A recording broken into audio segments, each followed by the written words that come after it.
I'm leaving my job because my friend got the promotion I've always wanted. I didn't get the role that I wanted, so I'm quitting the play. I, 42 male, have been at my job for 8 months now, but I've known my manager, deputy manager, and another colleague for a few years. I worked with them for 2 years and left to go to my last job in 2019, where I stayed until last year. By the way, this comes from Resident Inside 285, and if you want to submit your own stories, go to the r/OKstorytime subreddit. I'm Sophia. I'm Angie. When I was talking to my manager about this job, I told him that I have an ambition and wanted to leave my previous position because I was working as good as a manager, but not being paid or recognized for it. He said that this role would be restructured when people leave or retire this year. And basically, as he remembers how good a worker I was, I'd be definitely in consideration for a senior or managerial role. So I've been there 8 months, passed my probation, and done really well. I have a colleague from my last place, 36 female, who I've worked with for the last 2 years, and we're actually good friends too. I also know her husband really well from back in the day. I actually approached her for the job and put in a good word for her because she's brilliant at her job. Very quick learner and really proficient. And truth be told, she's been doing really well since she started in May. I've also been training her. The irony is that I left my last place because they refused to promote anyone, but as soon as I left, they promoted her and gave her a pay raise to try and keep her. I had last week off on annual leave, and when I came back this week, my manager took me aside for a meeting on Monday. He told me he wanted me to know before anyone else that the restructure is now happening and they're creating a supervisor role. And my colleague is the one who's been offered the job. He knew I was gutted about it, and I asked him why her. He said, basically, as good as I am, he thinks she would be better as a manager and has more qualities that suit it. And also, as she's technically been a senior in her last role, it looks better to higher ups. I said I wasn't happy and that I want to be a manager one day. He said that I'm an amazing employee, probably the most reliable on my team and technically the most proficient, but doesn't think I have the qualities to be a manager. I was so deflated. I zoned out for the rest of his explanation and went back to work afterwards. He announced it and everyone was congratulating her. I basically stayed quiet. I messaged her later on about it, trying to joke around as we have that sort of humor. I was all like, thanks a lot for nicking my job, mate. Really appreciate it. She was trying to be sympathetic back, saying, no, I'm so sorry. I feel so bad. How do you feel? I said, basically, I'm going to look for another job. I don't think I can stay there after that. She was going like, no, don't leave. Is it because of me? I said, yeah, basically, I'm done. And she went, please don't. I need you now more than ever. I said, you'll be fine. Just don't get a job wherever I go and steal my promotion again, mate. LOL. She didn't reply and left me on red. I've been doing the bare minimum the rest of this week, especially on my working from home days. I've updated my CV and am applying for other jobs. She's tried to talk to me this week and so have others, but I feel like I just want to get out of there. Am I the a-hole for being honest with her and looking for another job? I mean, you can always, not for the looking for another job. I think if you want to look for another job, look for another job. Sure. But the honesty towards her was a little bit rude, in my I opinion. think so. Yeah, I don't know if I would just like say like, oh my God, you're an a-hole for that. But I think you were in the wrong. Yeah. Honestly. I think you could have gone about this in a better way. Could have been a little bit more mature. Respectful. It's not her fault. No, it could have been like, hey, great job on the promotion. Yeah. And then you could be honest and say like, yeah, like, they had told me. You could blame it on the company and said they had told me for a while that I was getting this promotion. Yeah. So I was a little bit bummed. And I think I want to find some place that is more uplifting, with me. Yeah, or but like honest. really proud of you, man. Yeah. It's I think that the comment you made at the beginning of like, oh, I didn't get the role in the play. Yeah, literally. Having, like there are so many times that I didn't get roles in plays that I really wanted to, but I didn't go to the people who got them and say, for sure, like, you didn't deserve that role. You stole my role. Because that would be an a-hole move. Because they're important, and I mean, even ensemble is important. Absolutely. You know what I mean? So it's like your job is probably still ensemble. important, and you're obviously valued. Mm-hmm. So I think I think you need to learn from this. Yeah, we're stooping a little low for how we're responding. And update. Okay, so before my update, just to clarify regarding the way I've reacted to my colleague who was promoted and the criticism, I shouldn't take it out on her and I was unprofessional in the way I acted. Yeah, 100%. I'll own that I probably was unprofessional. You were. But in my defense, one of the reasons that I accepted this job was because I told my manager I was leaving my last place because they kept promising me promotion and then it never happened, and he did say I would be in contention for a senior role there. And then I've trained her twice only for her to now be my boss and have to report to her. It happened before to me and it never ends well. So now for the actual updates. Manager took me aside for a meeting on Tuesday as people have said to him they've seen how down I am and not my usual self. And as it was after our last meeting, he wanted to see how I feel now. I basically told him I feel hurt, that if I knew I wouldn't have left my last place and definitely wouldn't have recruited my old colleague in. He said it was a professional decision and that it had nothing to do with me as a person and gave me some feedback. He said she's calm under pressure and doesn't make little errors I sometimes do when I'm stressed, doesn't take criticism personally, and doesn't get angry when people are angry with her, whereas I need to work on those last 2 points. He said to give my promoted colleague my support, learn from her. I personally don't agree, and I think I could train those things and was pretty annoyed by the learn from her bit, but I just bit my tongue. Also, he said as her last role was senior on her CV, it's far easier to make someone a manager when they've done it on paper when he's talking to his managers. He stressed again, I'm an amazing asset, still the best worker in the team, and my technical and legislative knowledge is the best, and my data analysis skills are very powerful, and that the reports I create are very helpful, especially for his bosses, and they notice how valuable my skills are and still mention to him about how good this report I made for him not long after I joined the company was. That just because I'm not a manager, I'm in no way less important. I said, that's all well and good, but that isn't going to give me the pay raise I want, the satisfaction that I've reached my own personal and professional goals.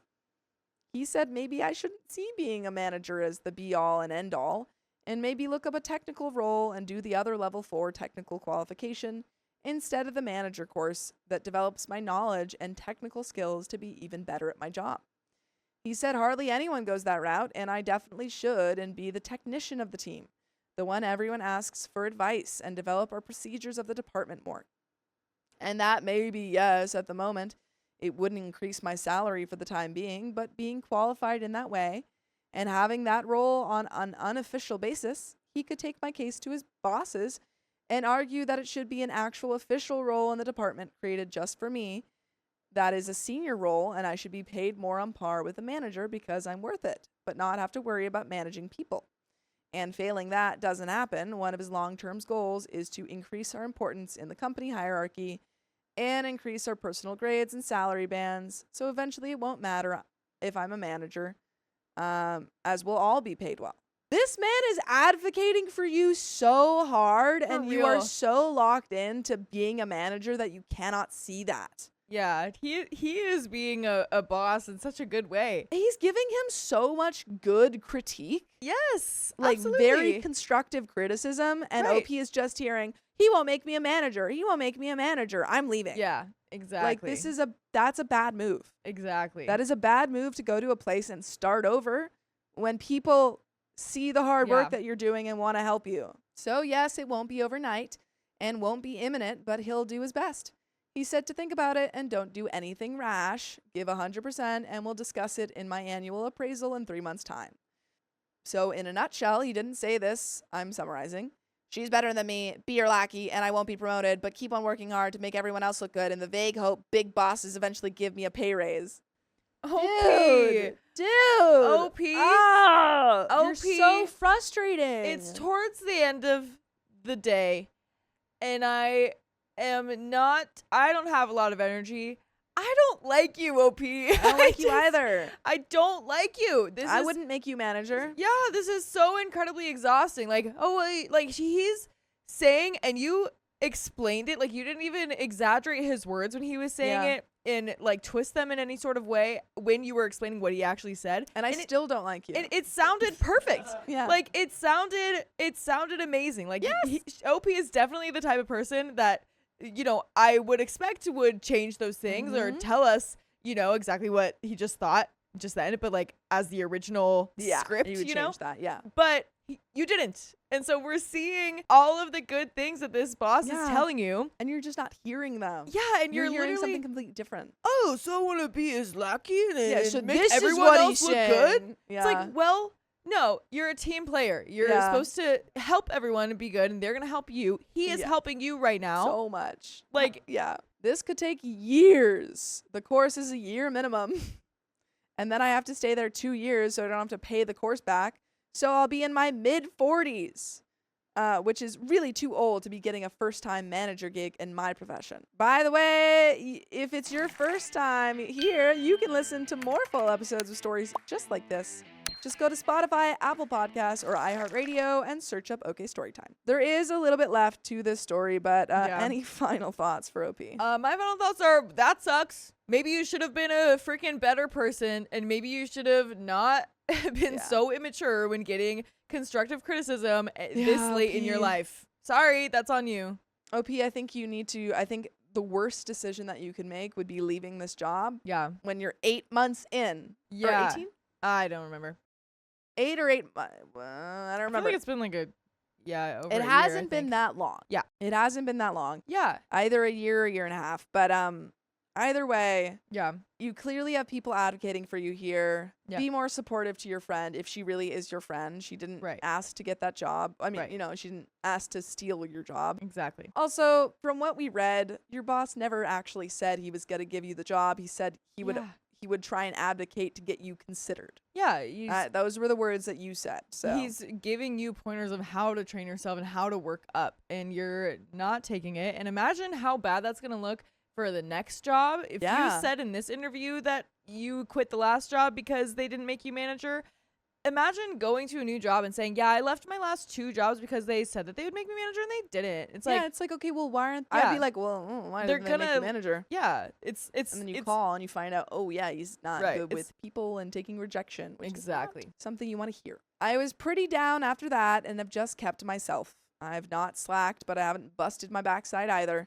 She, promoted colleague, messaged me and asked me if we could go for lunchtime walk Wednesday to clear the air and talk. I told her I'd rather not, that I just want to think for a bit and haven't got anything to say. So she respected it and left me alone and said to talk when I'm ready. I'm sick of talking things out with people like this. I just want to think myself for a bit without anyone trying to convince me of things that suit them or make me feel okay. They only ever talk at you but never listen to you. I've put my CV out there to a few places. I got a message quite quickly from an old client that I dealt with in my last job asking if I want to talk about a senior role at their company in my profession. So I had a Teams chat earlier and it went well. They'll let me know if it's going to go to a formal interview soon. I mean, good luck, OP. I hope you get the jobs that you want, but I really don't think you're going to get too far in your career if you keep, not listening to the feedback that you're getting. My friend's husband cheated on her, so I'm exposing him. Expose him to everyone. My husband and I visited our friends out of state this weekend. On Friday, my husband Chase and his best friend Logan went out for drinks while Logan's wife Lydia chatted and caught up. They left around 1 a.m., and my friend and I hung out at the house talking until around 4 a.m. when we decided to retire for the night. At that time, I texted Chase, "Y'all still good?" to make sure that they were okay and not driving wasted. He replied, "Yeah, on our way back." By the way, this comes from nearby district 9260. And if you want to submit your own stories, go to the r/OKstorytime subreddit. And I'm Angie. I'm Sophia. And OP says, to make a long conversation short, I had to pry information from my husband to admit that he and Logan went to the bar they told us they'd be at. Then they Ubered to a spicy club and got lap dances there, spending over $220 combined. Chase was definitely trying to protect Logan by dodging my questions, but I essentially told him that I'm not playing games and to fess up now. In my relationship, that was clearly cheating, and Chase acknowledged that as well. We are going to separate for a week or more and make decisions from there regarding our relationship status, residence status, etc. Reconciliation is a goal, but not a guarantee. There have been other behaviors throughout our relationship that have violated my trust, and after a certain point, I'm not going to stay in a situation where I feel disrespected and taken for granted. Divorce is very unlikely due to this situation, but it will take work to get through this. I told Chase that Logan needed to confess to Lydia, or else I would, because he's her husband and should have the chance to explain his point of view. She's my dear friend who shares a 3-year-old daughter with Logan. During a car ride with all 4 of us later in the day, Lydia asked more about the second bar Logan claimed they went to, which was a lie, and hearing him lie further to his wife about their antics made me sick. The entire day passed, and it appeared that she still didn't know the truth.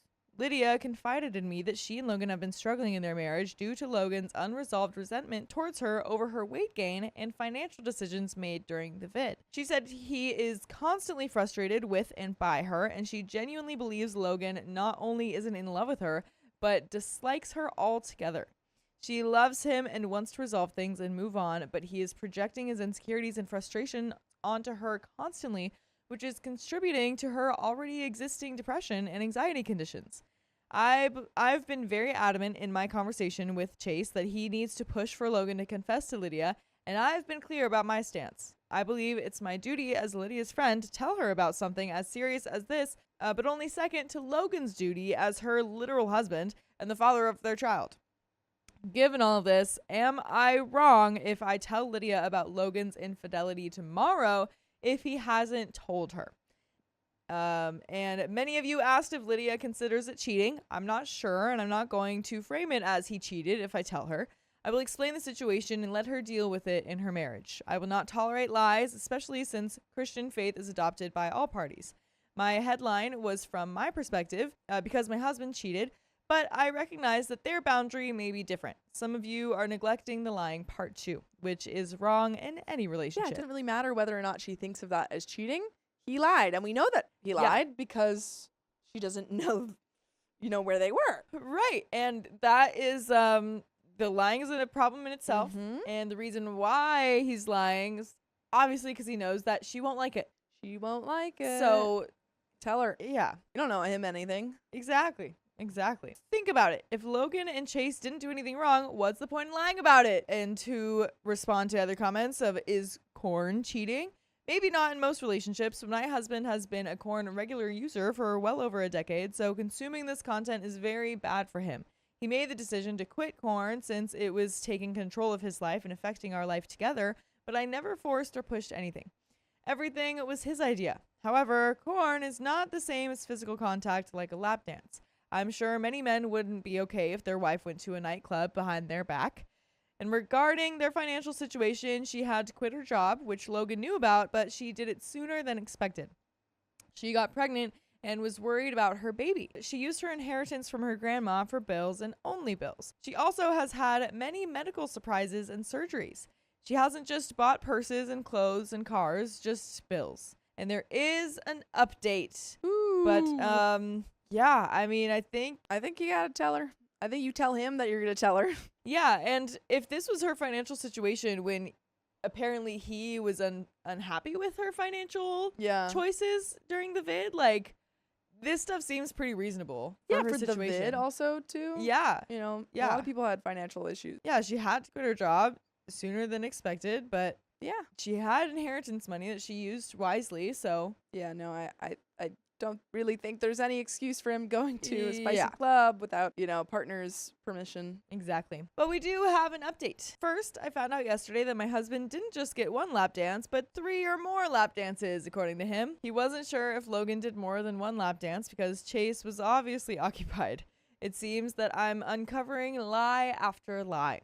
First, it was, I didn't get a lap dance, and then it was, he got a lap dance, but not me. And then I got a lap dance. Then I got 3 lap dances. As of today, he will be staying with his family for a week before we reconvene and plan on reconciliation options such as marriage therapy.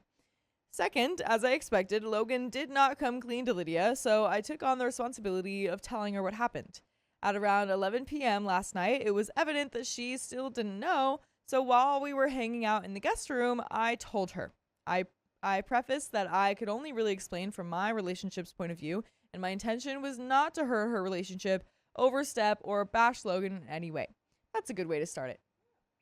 After I told her, she said she confidently confirmed that I didn't overstep and was very grateful I told her because Logan hadn't confessed, and she was worried that he wouldn't have done so at all. She told me that she was mad and very hurt by it, and although she was certain that he knew she wasn't okay with it, especially given their Christian values, she wasn't sure if they actually had a conversation about boundaries since getting married and becoming parents. She was particularly hurt because they had, for the first time in ages, a good conversation about their relationship dynamic, which they were both unhappy with. Instead of getting defensive like he normally would, he actually listened and took accountability, and she felt that this was a really big step forward. Given the circumstances she was unaware of, she is questioning the intentions that he had in that conversation. Was it guilt? Was it genuine? Did they actually take a step forward if his intents were to soften the blow of this? Lydia told me that they started doing occasional counseling sessions before this incident because finances impede the ability to do more sessions, and she intends for them to discuss this both today and in counseling. This isn't marriage ending for her, but she is now very concerned about what he does when he isn't home because he travels for work 2 to 3 weeks out of every month. She said that she hasn't really had reason to believe anything has happened during his travels, but now she's worried he may be acting up whenever he's traveling. I woke up this morning at 4:15 a.m. to Logan knocking on my door loudly, asking if I needed a ride to the airport, to which I declined. He waited on the steps outside of the room, fully dressed and ready for the day, which is very unusual, as I was getting ready to head to the airport. It really felt like he was waiting to confront me when I didn't have Chase around. He's like, do you need a ride to the airport? Yeah. Do you want to be alone in a car with me? Right. Also, I don't trust him. I'm wondering if about this. Maybe are they like in a hotel together or something like that? Like, why are they? I don't know. I think they're just close by. Just like neighbors or Yeah. something? Sounds like this would be like a bedroom door or something. No, I think it's like house door because Chase isn't there. Yeah. I guess so. I don't know. So I'm wondering like how he heard it. But I guess, I don't know. Some sort of situation, but this is what we know. I could see that Lydia wasn't in the bedroom, and she told me the night prior she was going to sleep somewhere else in the house because of the situation and because of Logan's obnoxious snoring. Chase immediately picked up on it and decided to follow me outside to my Uber just in case our suspicions were correct. Logan followed us outside too, and although he didn't say anything about the situation, it was clear he knew I told her. Thankfully, I got into my Uber and am letting the rest play out as it is now out of my hands. I don't regret telling her one single bit, and she thanks me several times for being honest. I truly wish the best for their marriage because I know that Chase and Logan aren't evil people, but they made decisions knowing it would hurt us. Lydia is going to be out of town this week for unrelated reasons, and she is going to keep me updated. The whole experience has left me questioning so many things about trust and marriage. When we went on this trip, I thought we were two couples who were solid, maybe with some normal relationship bumps. But instead, I discovered that both marriages had serious underlying issues that were being hidden behind lies and avoidance. What bothers me most isn't even the spicy club itself, though that was a violation of our boundaries. It's the elaborate deception that followed. The fact that both men were willing to look their wives in the eye and lie repeatedly shows a level of disrespect that goes beyond a momentary lapse in judgment. They had multiple opportunities to come clean, and instead they doubled down on their deception.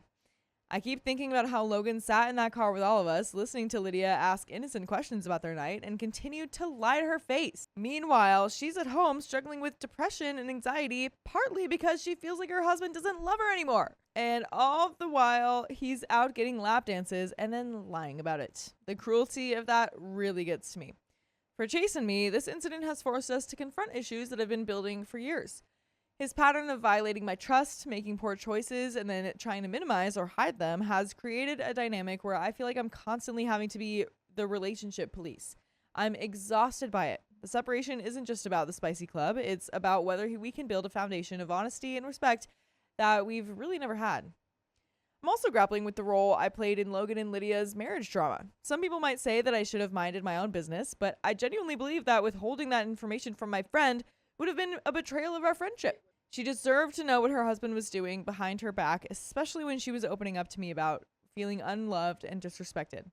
How could I sit there listening to her pain and not tell her about something that was directly contributing to it? The morning confrontation with Logan was particularly unsettling. The fact that he was up and dressed at 4:15 a.m. waiting outside my door felt very intentional and somewhat threatening. I'm grateful Chase was there because I think Logan was planning to intimidate me or try to convince me to keep quiet. The whole thing just reinforced that I made the right choice in telling Lydia. Looking ahead, I'm not sure what the future holds for either marriage. Lydia seems committed to working through this with Logan, which I respect, but I worry about her. She's already struggling with her mental health, and now she has to deal with this betrayal on top of everything else. I hope their counseling helps, but Logan's pattern of resentment and dishonesty seems deeply ingrained. And by the way, we have a pattern of bringing out more full stories of episodes just like this one on Spotify, iHeartRadio, Apple Podcasts, and whatever your favorite podcast app is. Just search OK Storytime. And there is a little bit more to the story, but yeah, what do we think about all that? Leave your husbands. Leave them both. Yeah. I don't like either of them. They're both liars. They both suck. Yeah. Boo. I think if you're able to fix things with Chase, then like great. Yeah, I guess so. But if the problems that have been coming up because of this situation are just more about his dishonesty and like ignoring problems and stuff, that's not a really good. That's not a great foundation for a marriage. No, pretty shaky. Yeah. But there is a little bit more to the story. As for Chase and me, we have a lot of work to do. Separation will give us both time to think about what we really want and whether we can build something healthy together. I love him, but love isn't enough if there isn't trust and respect. I'm not willing to spend the rest of my life feeling like I can't trust my own husband. This whole experience has been a harsh reminder that you never really know what's going on in other people's marriages, including your own sometimes. We all put on these facades of having it together, but underneath there can be so much pain and dysfunction. I'm hoping that by bringing the truth to light, both couples can actually address their real issues instead of pretending everything is fine while slowly destroying their relationships with lies and resentment. And that is the end of that story. And Good yeah, luck. that's all very true. Yeah. My best friend lied about me, and now I regret forgiving her. Liar, liar, pants on fire. I'm currently 26 female, and this happened around 2017 or 2018 while I was in high school. She recently tried to reach out, and I figured I wanted to share this story. By the way, this comes from Same Chipmunk 8447, and if you want to submit your own stories, go to the r/OKstorytime subreddit. I'm Sophia. And I'm Angie. And OP says, back in my freshman year of high school, I had 0 friends. I came from a private school to a public high school with triple the amount of kids. I was overwhelmed and scared, but I eventually had to swap from one class to another, meeting my now ex-friend, Katie. Katie was extremely outgoing, friendly, and hyper. I loved this about her because it made me feel more comfortable, and she was always there. Around my junior year, I started dating someone. This was my first boyfriend, and I was excited. I asked her and the others we ate with if it was okay if he also ate with us. No one had an issue, and we all got along. Or so I thought. He only ate with us a few times, and I'd eat with him and his friend group too. We also ate separately sometimes. We never showed PDA because I have a thing about that in front of others, especially friends and family. The issue came when Katie had a crush on my boyfriend's friend, Dustin. She asked me if I could set up a date for her and him and if I could join because she was nervous. Then she got more nervous, worried I'd be mad about being a third wheel. I told her I could invite my boyfriend along so it would be Dustin's friend and us two. She agreed, saying it would be great, and we made plans to go bowling. The day came and Dustin canceled last minute. I told Katie and she said, well, then just tell your boyfriend you're sick and cancel on him so me and you can go bowling. I told her I wasn't comfortable lying to my boyfriend and instead I'd invite someone else so she wouldn't be a third wheel. She agreed and I even asked her which friend she'd prefer. I invited a mutual friend of ours. I even asked my boyfriend if we could avoid any coupley stuff because I didn't want to make her uncomfortable. He was completely okay with this and super understanding. I ended up mainly hanging with her, and my boyfriend hung out with our mutual friend. There was no flirting or anything, and we all had fun bowling and going to the mall afterwards. Katie and I hung out alone after because my boyfriend and our mutual friend left together. We spent another hour or two at the mall looking around before leaving. This is where things got worse. We were cool for a few days, talking and sending Instagram memes to each other.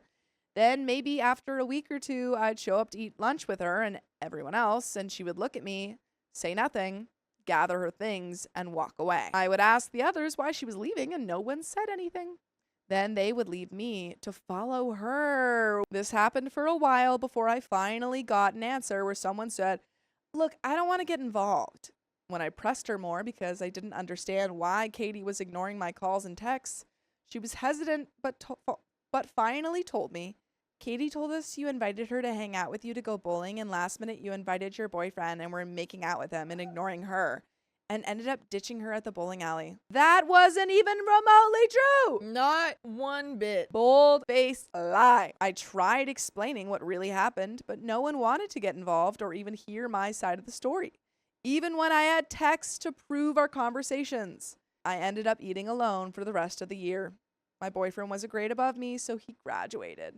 All my friends from his group were also a grade above me, so they were gone when I was a senior. I ended up having no one to hang out with or talk to for my senior year.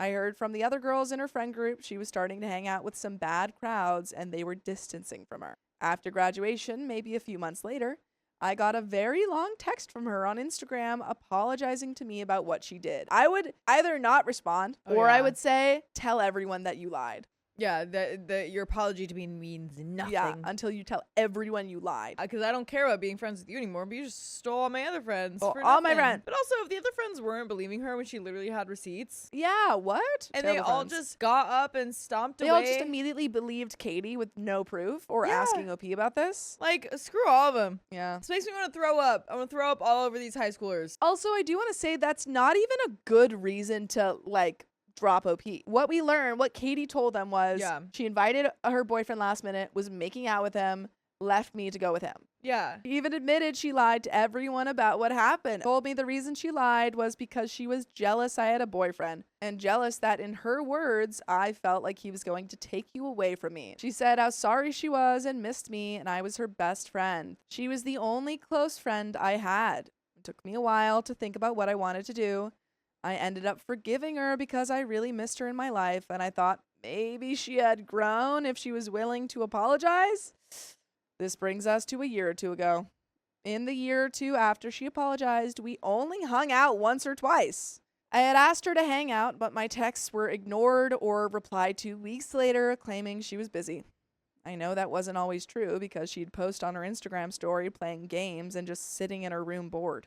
I'd wish her a happy birthday, Merry Christmas, Thanksgiving, New Year's, Easter, and she would never respond back or just say sorry for the late reply. She only messaged me whenever she wanted to hang or she needed something. Even when we went out, I always ended up paying for both of us because, coincidentally, she didn't have her wallet or money. I thought maybe it was just accidents until I saw this clear pattern.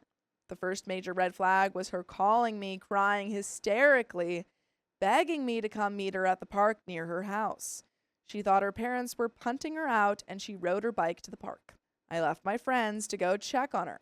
While she told me her side of the story, she got a call from her dad and put it on speaker. Long story short, her parents were not punting her out. She was yelling at them as her dad said on the phone, "Katie, we didn't punch you out. You need to take a deep breath. We told you if you keep screaming and yelling at us and you couldn't fix your behavior, then we would consider punting you out." I had to drive her home with her bike in the back of my trunk.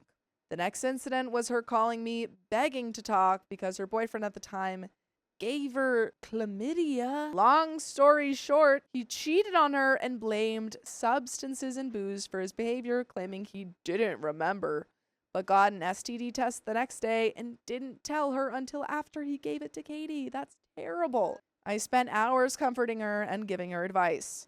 I told her he cheated and she shouldn't trust him. I offered to take her out, buy her dinner, and anything to help.